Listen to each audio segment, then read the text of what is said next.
कैसे हो आप सब। उम्मीद करता हूँ मस्त हो गए, मज़े में हो गए। तो बच्चों, हम आ गए हैं अपने रोटेशनल मोशन के अगले टॉपिक पे, जहाँ पे हम डिस्कस करेंगे टॉर्क। बच्चों, ये टॉपिक काफ़ी इम्पोर्टेंट है। ये टॉपिक समझने के बाद ही हम रोटेशन में आगे बढ़ेंगे, क्योंकि टॉर्क समझना बहुत ही इम्पोर्टेंट होता है। टॉर्क एक बार आप समझते हैं तो उसके बाद रोटेशन में ये बार बार बार बार कंटिन्यूसली यूज़ में आएगा। तो देखते हैं टॉर्क होता क्या है। बच्चों, बेसिकली टॉर्क जो है, it is moment of the force. Moment of the force, इसको हम मोमेंट बोलते हैं फोर्स का। अब देखो ये होता क्या है। जैसे मैंने कोई एक बॉडी ले ली ऐसे, ठीक है, ये एक बॉडी ले ली और यहाँ पे कोई पॉइंट ओ है, पॉइंट ओ है, और यहाँ पे मैं कोई एक फोर्स लगा रहा हूँ। ध्यान देना, यहाँ पे मैं कोई एक फोर्स लगा रहा हूँ। इस पॉइंट पे फोर्स लगा F। क्या लगा? फोर्स लगा F। ठीक है। तो टॉर्क कैसे लिखते हैं, टॉर्क की वैल्यू कैसे लिखते हैं? तो टॉर्क दो चीज़ों के अबाउट निकाला जाता है, एक तो अबाउट पॉइंट और एक अबाउट एक्सिस। तो ये पहला पार्ट जो है, ये मैं लिख रहा हूँ torque about point, about point, first part. ठीक है। तो ये देखो, इसको मैं ऐसे लाइन से ज्वाइन कर दे रहा हूँ। ठीक है। तो टॉर्क ये है वेक्टर आर। तो टॉर्क की जो वैल्यू दी जाती है वो दी जाती है tau is equal to vector r cross F. Vector r cross F मतलब समझो, मतलब ये है, ये फोर्स एफ लगने की वजह से ये बॉडी जो है ओ के अबाउट रोटेट होना शुरू हो जाएगी। रोटेट होना शुरू हो जाएगी तो उसका एक मोमेंट आएगा। मोमेंट आने की वजह से जो डेवलप होगा एक क्वांटिटी, उस क्वांटिटी को हम बोलते हैं टॉर्क। टॉर्क जो है वो वेक्टर आर क्रॉस एफ से दिया जाता है। टॉर्क की वजह से क्या है, बॉडी जो है रोटेशन में आती है। ध्यान देना, because of torque the body comes into rotation. ठीक है। या तो टॉर्क की वजह से आप किसी बॉडी को रोक सकते हो, रोटेटिंग ऑब्जेक्ट को रोक भी सकते हो। ठीक है। तो torque is basically moment of the force. अब देखो, वेक्टर आर क्रॉस एफ है। अब मैं इसको क्या कर रहा हूँ, इसको मैं क्या कर रहा हूँ, देखना कैसे लिख रहा हूँ। यहाँ से मैंने इसको ऐसे ऐसे बढ़ा दिया बढ़ा दिया बढ़ा दिया बढ़ा दिया, और इधर से भी मैंने ऐसे ऐसे ऐसे ऐसे बढ़ा दिया। ठीक है। और इसको भी मैंने ऐसे आगे आगे आगे ऐसे बढ़ा दिया। तो ये अगर सपोज एंगल थीटा है तो ये वेक्टर आर था, वेक्टर आर था। तो टाउ इज इक्वल टू क्या लिखोगे, are F sine theta, sine theta. और उसका डायरेक्शन कैसे लिखोगे, डायरेक्शन लिखोगे आर से एफ की तरफ। अपना क्या करो, राइट हैंड थंब रूल लगाओ।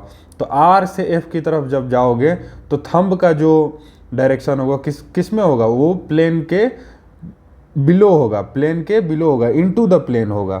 तो ये लिख रहा हूँ मैं into the plane, into the plane. या मैं उसको ऐसे लिख सकता हूँ, वेक्टर आर क्रॉस एफ है तो ध्यान से देखना, वेक्टर आर क्रॉस एफ से जाना है हमें। तो देखो, tau is equal to r F sine theta. R sine theta देखना क्या है, ये थीटा है तो ये कितना है, ये भी थीटा है, ये भी थीटा है, ये है 90, ये है 90 माइनस थीटा, तो ये है आर वेक्टर। तो ये है आर कॉस थीटा, और ये क्या है, r sine theta, r sine theta. तो आर साइन थीटा ये क्या है, ये डिस्टेंस जो है इस लाइन पे परपेंडिकुलर डिस्टेंस नहीं है, तो F into r perpendicular, r perpendicular लिख दिया। ठीक है। तो tau is equal to F into r perpendicular हो जाएगा। ठीक है। नहीं तो अब देखो मैं क्या कर रहा हूँ, दूसरे केस में क्या कर रहा हूँ, दूसरे केस में क्या कर रहा हूँ, ध्यान देना, दूसरे केस में कर रहा हूँ, इस एफ को रिजॉल्व कर रहा हूँ। इधर की डायरेक्शन में एफ का कंपोनेंट क्या है, एफ कॉस थीटा, और उसके परपेंडिकुलर में क्या होगा, उसके परपेंडिकुलर में होगा, उसके परपेंडिकुलर में होगा एफ साइन थीटा। तो ये आर पे क्या है, परपेंडिकुलर है एफ, तो टाउ की वैल्यू ऐसे भी लिखते हैं r into F perpendicular, F perpendicular. और डायरेक्शन कैसे होगा, डायरेक्शन कैसे होगा, आर से एफ की तरफ जाना है तो ऐसे, तो डायरेक्शन जो है ऐसे होगा, आर से एफ की तरफ जाना है, यहाँ भी वैसे ही था तो यहाँ भी ऐसे ही दे दोगे, ठीक है। तो डायरेक्शन जो है ऐसे है, ठीक है। डायरेक्शन लिखने का तरीका ऐसे होता है, किधर, आर से एफ किधर, आर क्रॉस एफ है तो आर से एफ की तरफ जाओगे, आर से देखो मैं आर ये था, आर से एफ की तरफ गया तो डायरेक्शन ये आया, ठीक है, आर से एफ की तरफ। तो ये हो गया torque about point. Important point है इसमें, इंपॉर्टेंट पॉइंट है, इंपॉर्टेंट पॉइंट है जिसको पांडे पावर पॉइंट में लिखोगे कि if the force passes through the point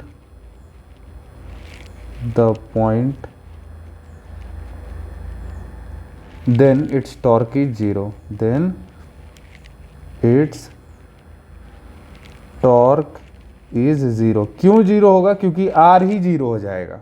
क्यों 0 होगा, क्योंकि r ही 0 हो जाएगा, क्योंकि फोर्स उस पॉइंट से ही पास कर रहा है तो उसका डिस्टेंस उस पॉइंट से कितना है, 0 होगा, तो r 0 होगा तो उसका टॉर्क क्या होगा, 0 हो जाएगा, ठीक है। अब बी पॉइंट लेते हैं, बी है torque about any axis, B है अबाउट एक्सिस, ठीक है, बी है अबाउट एक्सिस। तो टॉर्क अबाउट एनी एक्सिस कैसे होगा, ये रहा मेरा बॉडी, फिर से बना लिया मैंने, और ये रहा मेरा एक्सिस, ये रहा मेरा एक्सिस कोई, ठीक है। और इस एक्सिस पे देखो, ध्यान से देखो, यहाँ पे मैंने फोर्स लगाया, यहाँ पे मैंने फोर्स लगाया, ये जो एक्सिस है, ये जो एक्सिस है वो परपेंडिकुलर टू द प्लेन है, परपेंडिकुलर टू द प्लेन है, और ये जो है कुछ यहाँ पे मैंने फोर्स लगाया, ध्यान दो। और फिर मैं इसको क्या कर रहा हूँ, इसको थोड़ी देर के लिए डिलीट कर रहा हूँ ताकि आपको पता चले कि ये जो एक्सिस था वो इसके प्लेन में था, ऐसे बना रहा हूँ, ठीक है, ऐसे मैं बना रहा हूँ। तो अब देखो वेक्टर आर क्रॉस एफ लिखूँगा मैं, वेक्टर आर क्रॉस एफ लिखूँगा मैं, तो tau is equal to vector r cross F होता है where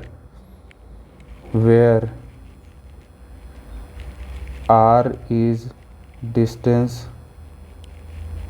from axis to force F, ठीक है। और यहाँ पे क्या था, where r is distance from point to force F, ठीक है।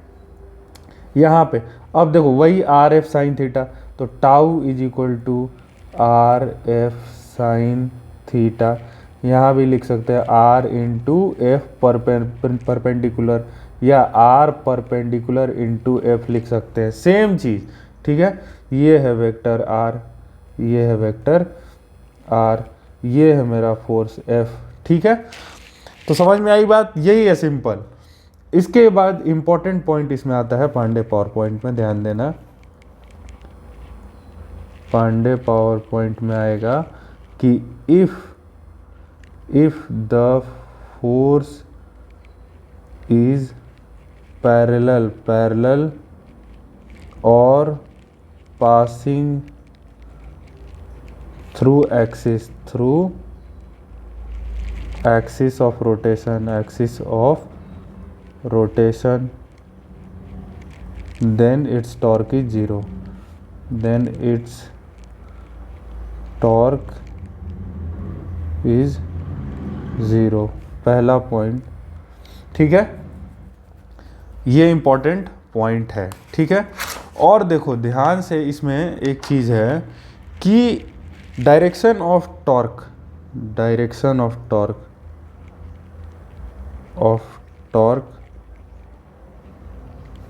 is given by right hand thumb rule, जैसे मैंने बताया right hand thumb rule, right hand thumb rule क्या है, अपने पाम को क्या करो, आर के डायरेक्शन में ले जाओ, और कर्ल किसको करो, अपने सारे फिंगर्स को क्या करो, आर के डायरेक्शन में ले जाओ, और कर्ल किसके डायरेक्शन में करो, एफ के डायरेक्शन में। तो आर के डायरेक्शन में अपने सारे फिंगर्स रखो, एफ के डायरेक्शन में कर्ल करोगे तो जो थंब का डायरेक्शन देगा वो किधर देगा, वो जो देगा वो टॉर्क का डायरेक्शन देगा। तो इस डायरेक्शन में देखो, अगर मैं फिंगर इस डायरेक्शन में रखता हूँ, अगर मैं फिंगर्स इस डायरेक्शन में रखता हूँ, इस डायरेक्शन में, और कर्ल किधर करता हूँ, इस डायरेक्शन में, एफ के डायरेक्शन में, तो मेरा जो डायरेक्शन आएगा टॉर्क का वो किधर आएगा, थंब के डायरेक्शन में, वो किधर आएगा, बाहर की तरफ आएगा। ठीक है, तो torque is equal to r cross F. अच्छा, इस पॉइंट को समझना जरूरी है। अगर फोर्स, अगर पॉइंट उस एक्सिस से पास कर रहा है तो आर जीरो हो जाएगा, तो टॉर्क जीरो हो जाएगा। अगर फोर्स पैरेलल है तो आर एफ साइन थीटा, देखो क्या हो रहा है। अगर मेरा एक्सिस ये है, अगर मेरा एक्सिस ऐसा है, मैं फिर से एक ऑब्जेक्ट बना रहा हूँ, और ये मेरा एक्सिस है, ये मेरा एक्सिस है, ठीक है, और यहाँ पे मेरा कोई फोर्स लग रहा है जो कि पैरेलल है उसके, ठीक है, पैरेलल है उसके। तो अब मैं देखो यहाँ से इस एक्सिस के अबाउट परपेंडिकुलर डिस्टेंस क्या है, परपेंडिकुलर डिस्टेंस है ये है मेरा परपेंडिकुलर डिस्टेंस आर। ठीक है, अब are F sine theta, force लग रहा है एक्सिस के पैरेलल, तो फोर्स लग रहा है जब एक्सिस के पैरेलल, तो r into F into sine theta करोगे, लेकिन यहाँ पे थीटा क्या है, जीरो है, यहाँ पे थीटा बेसिकली जीरो है। क्यों? क्योंकि ये जो फोर्स है इस एक्सिस के साथ एंगल जीरो बना रहा है, एंगल 0 डिग्री बना रहा है। ठीक है, तो इसकी वजह से जो फोर्स का टॉर्क होगा वो जीरो होगा। या आप कभी भी देखो, आप किसी भी दरवाजे को अगर आप ऊपर खींचोगे तो दरवाज़ा टर्न नहीं होगा। ठीक है, क्यों? क्योंकि आप दरवाजे के एक्सिस के पैरेलली आप फोर्स लगा रहे हो, तो दरवाज़ा टर्न या रोटेट नहीं हो रहा है। लेकिन अब जैसे ही दरवाजे को खोलते हो बाहर की तरफ या धकेलते हो अंदर की तरफ, तो आपका जो दरवाज़ा है रोटेट करना शुरू करता है। रोटेट करना इसलिए शुरू करता है क्योंकि आप जो फोर्स लगा रहे हो वो एक्सिस के परपेंडिकुलर लगा रहे हो, जो एक्सिस ऑफ रोटेशन है दरवाजे के उसके परपेंडिकुलर लगा रहे हो। ठीक है, तो इस वजह से पहला पॉइंट जो है कि ध्यान देना, पहला पॉइंट है कि if the force is parallel और passing through the axis of rotation then the torque is zero and direction of torque is given by right hand thumb rule. ये इंपॉर्टेंट पॉइंट है। टॉर्क के बारे में इतना ही है, आप हमेशा ध्यान देना। अब इसमें मैं 2-3 पॉइंट्स लिखाऊंगा जो कि इंपॉर्टेंट है, वो जो आपको ध्यान देना है टॉर्क निकालते वक्त। तो रूल्स टू फाइंड टॉर्क, यहाँ पे लिख रहा हूँ, rules to find torque, rules to find torque. पहला रूल ध्यान देना, try to find perpendicular distance from axis of rotation और पॉइंट, एक्सिस ऑफ रोटेशन और पॉइंट। ठीक है, पहला चीज। दूसरा पॉइंट और सेकंड में है, और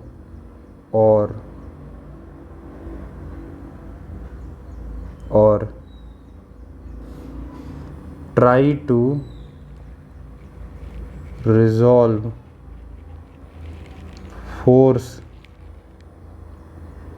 perpendicular to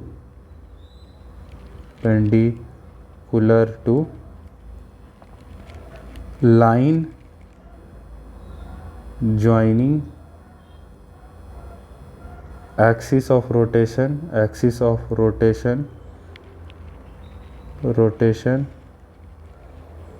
और point of rotation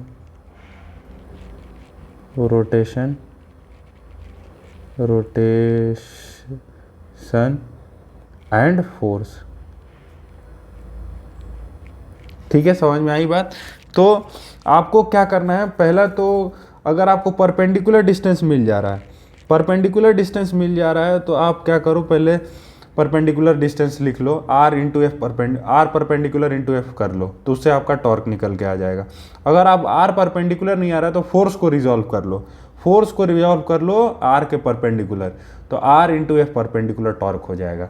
तो ये दोनों स्ट्रैटेजी आपको फॉलो करनी है, दोनों स्ट्रैटेजी फॉलो करनी है, दोनों में से कोई एक स्ट्रैटेजी जिसमें भी आपको सहूलियत हो, जिससे कि हमारा क्वेश्चन आराम से हो जा रहा है, तो इन दोनों स्ट्रैटेजी को फॉलो करना है। ठीक है, तो हम बढ़ते हैं अपने क्वेश्चन पे। देखो when a force of 6 newton is exerted at 30 degree to a wrench at a distance of 8 centimeter from the nut, it is just able to loosen the nut। ठीक है, तो बोल रहा है कि अगर यहाँ पे फोर्स डाला गया, ठीक है, यहाँ पे फोर्स डाला गया, और बोल रहा है कि यहाँ पे फोर्स डालने की वजह से इस जस्ट जो इस नट को है खोलने के लिए वो खोल पा रहा है, जस्ट खोल पा रहा है, तो यहाँ का टॉर्क, अब ध्यान देना यहाँ का टॉर्क कैसे लिखोगे। तो मैंने बोला कि या तो फोर्स को रिजॉल्व कर लो, या तो क्या करो, रेडियस जो वेक्टर है उसको परपेंडिकुलर निकाल लो। तो मैं यहाँ पे क्या कर रहा हूँ, फोर्स को रिजॉल्व कर ले रहा हूँ। फोर्स को जैसे ही रिजॉल्व करूँगा तो ध्यान देखो, एक ये कॉम्पोनेंट और एक ये कॉम्पोनेंट, तो ये होगा 6 sin 30, 6 sin 30 sin 30, तो 6 sin 30 मतलब 6 इंटू 1/2 मतलब 3। ठीक है, और ये वाला कंपोनेंट जो है वो इस एक्सिस है, ये एक्सिस ऑफ रोटेशन है, उससे पास कर रहा है, तो इसका टॉर्क 0 हो जाएगा। ठीक है, मैंने यही बताया था कि torque of a force passing through the axis of rotation और parallel to the axis of rotation is what 0। तो यहाँ पे उसका टॉर्क 0 हो जाएगा और इसका टॉर्क आएगा, ठीक है, 3 का। अब ये बोल रहा है कि what force F should be sufficient to loosen it if it acts perpendicular to the range at 16 centimetre from the nut. मतलब कितना फोर्स लगाएं कि फिर यहाँ लगाने की वजह से भी खुल जाए। तो यहाँ का टॉर्क और यहाँ का टॉर्क सेम होगा, क्योंकि यहाँ पे टॉर्क लगा रहे हैं तो खुल जा रहा है, तो उतना ही टॉर्क अगर यहाँ पे लगाएं इस पॉइंट पे तब भी खुलेगा। तो टॉर्क दोनों जगह बराबर कर दो, टाउ1 इज इक्वल टू टाउ2 कर दो। तो टाउ1 क्या है, 3 आर क्रॉस एफ परपेंडिकुलर, तो 3 इंटू एफ तो हो गया 3 इंटू आर कितना है 8 सेंटीमीटर, 8 सेंटीमीटर मतलब 8/100, ये हो गया टाउ1। टाउ2 कितना है, टाउ2 है एफ तो ऑलरेडी यहाँ पे परपेंडिकुलर है किसके, रेडियस के, तो एफ इंटू आर कितना है 8 8 16, 16/100। ठीक है, ये 100 से 100 गया, यहाँ से 8 दूनी के 16, तो एफ आया, एफ की value I 3/2 which is 1.5 Newton. ठीक है, समझ में आई बात। इतना छोटा सा सवाल था, लेकिन समझने वाली ये बात थी कि टॉर्क जो देते हैं वो है होता है आर क्रॉस एफ होता है, लेकिन इसको लिखते हैं आर इंटू एफ परपेंडिकुलर, और इसको ऐसे भी लिख सकते हैं आर परपेंडिकुलर इंटू एफ। समझ में आई बात। तो इस तरीके से हमने इस क्वेश्चन को सॉल्व कर लिया। बढ़ते हैं हम अपने अगले सवाल पे। Calculate the total torque acting on the body shown in the figure about the point O. अब देखो पहला जो क्वेश्चन था उसमें ये था कि पहले क्वेश्चन में हमने टॉर्क अबाउट एक्सिस निकाला, अब इसमें टॉर्क अबाउट पॉइंट बोल रहा है। तो देखो टॉर्क अबाउट पॉइंट में एक इंपॉर्टेंट पॉइंट बोला था कि अगर कोई भी फोर्स पॉइंट से पास कर रहा है तो उसका टॉर्क क्या होगा, 0 होगा। तो इस फोर्स को तो हटा ही दो, ये तो टॉर्क डायरेक्ट इसका 0 हो जाएगा। ठीक है, अच्छा इस वाले फोर्स को अगर मैं इस पे आर परपेंडिकुलर निकाल लूँ, अगर ये देखो आर परपेंडिकुलर ये निकाल लूँ तो मेरा काम हो जाएगा। ठीक है, और ये तो आर और एफ परपेंडिकुलर है ही, कोई दिक्कत नहीं है। और फिर ये वाला फोर्स जो है, इस वाले फोर्स को मैं अगर रिजॉल्व कर लूँ, क्योंकि ये आर है, तो अगर मैं इस फोर्स को ऐसे रिजॉल्व कर लूँ तो मेरा काम हो जाएगा। ठीक है, तो फोर्स को रिजॉल्व करना है यहाँ पे, और यहाँ पे क्या करना है, आर को रिजॉल्व करना है। दो जगह, समझ रहे हो, दो कॉन्सेप्ट यूज हो रहा है, मतलब एक ही कॉन्सेप्ट है, 2 बार यूज हो रहा है। फोर टॉर्क हम कैसे लिखते हैं, टॉर्क लिखते हैं sir r perpendicular into F, या आर एफ परपेंडिकुलर। ठीक है, यही दोनों में से लिखते हैं। तो मैं क्या कर रहा हूँ, इस वाले फोर्स को देखो, फिर से इस फिगर को बना रहा हूँ,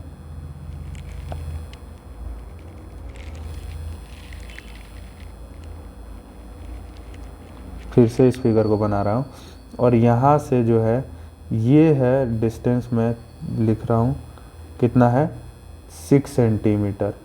तो 6 सेंटीमीटर है और यहाँ से है 15 न्यूटन दिया, 15 न्यूटन दिया।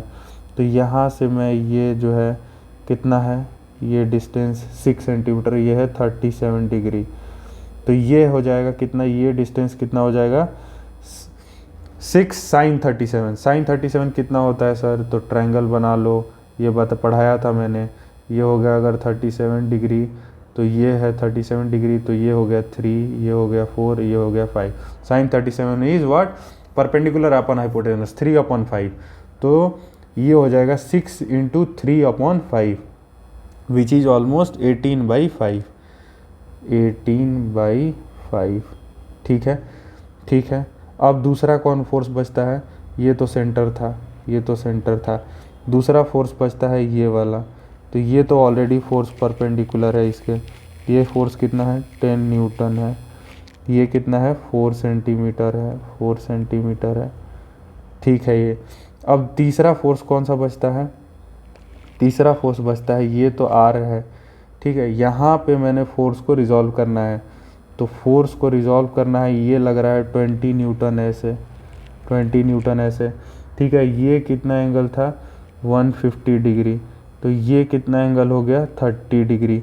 ठीक है, तो इसको अगर ऐसे रिजॉल्व करूं और एक ऐसे रिजॉल्व करूं, तो ये वाले फोर्स का तो टॉर्क 0 हो जाएगा। तो ये होगा 20 साइन 30, साइन 30 मतलब 1/2, 20 इंटू साइन 30 इज़ व्हाट 1/2।